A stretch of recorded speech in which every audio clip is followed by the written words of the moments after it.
Tommy Joe Martins co-owns Alpha Prime Racing, and both of their cars, of course, got caught up in the accident.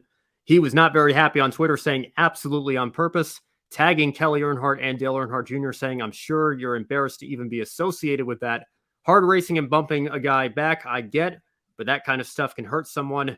It's too much. Now, Kelly Earnhardt did respond and said, I'm not embarrassed. I understand you are upset, rightfully so. Our team will sort it out, what we need to with Noah, and move on. The highs and lows are all part of what we do. Josh, should NASCAR have penalized Gragson for turning in on Karam and wrecking much of the field? Yes, because it's causing a major incident on purpose as well. You've got to leave your ego out of a racing car, no matter how difficult it is as well. You don't do things in the heat of the moment because people get injured, and in the worst situation, people get killed. Yesterday in that Xfinity Series, it was just a disaster. It happened at the wrong part of the track as well, coming out the corner, straight down the straight over the bridge. There was dust everywhere, smoke everywhere. And as the commentator said there as well, you just heard, one of the worst accidents on a road course we've seen in a long time across any of the NASCAR series as well. And I agree with them. The smoke was up, the dust was up, people coming at full speed as well because they couldn't see where the cars were. Even when they slowed down, they were still wrecking with each other as well.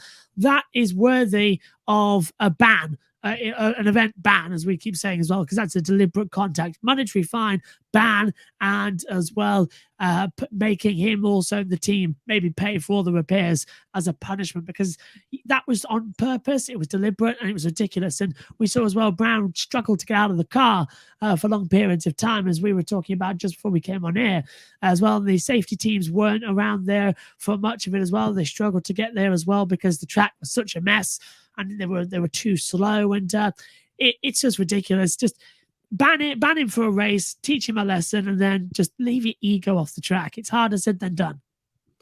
Now, Kobe agrees Gragson should have been parked, and to do that on the straight was reckless. One of the fastest parts of a track too. And I want to make sure we drive the point home here, because people always talk about NASCAR being Rubbins racing and boys have at it and cliches like that.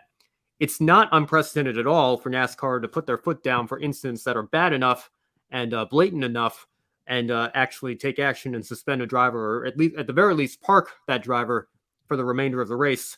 We saw it with Kyle Busch. Again, I mentioned I just went to see Rowdy last week, and they brought up the incident with Hornaday at Texas in a Truck Series race in 2011, and they, of course, suspended Busch for the rest of the weekend there, in addition to obviously parking him for the rest of the truck race. And then you remember Matt Kenseth wrecking Joey Logano. He had to sit out the next two races, in addition to being parked for the rest of that race in Martinsville.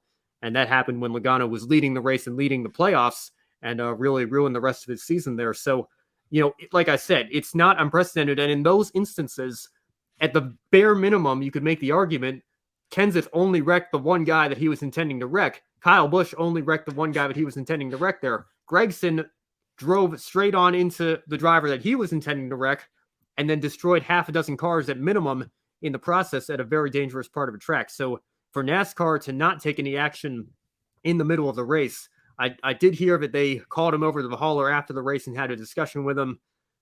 I don't really know how much we can put on that and say that that's actually going to do something for the future. I think it's going to take another incident like this for NASCAR to actually step in and have to actually take some real action and do something here, because Noah Gragson obviously is a very talented driver. He's won several races, and a lot of people think he should be in Cup already. But honestly, if you want my opinion on it, this might be one of the reasons why he isn't. Like Ty Gibbs, I think he still has some maturing to do. And, he did own up to it in his post-race interview, but basically said he got tired of being pushed and shoved around. But you cannot turn into somebody on the straight, especially when you're in the middle of a pack and know that several other cars are probably going to get caught up in it.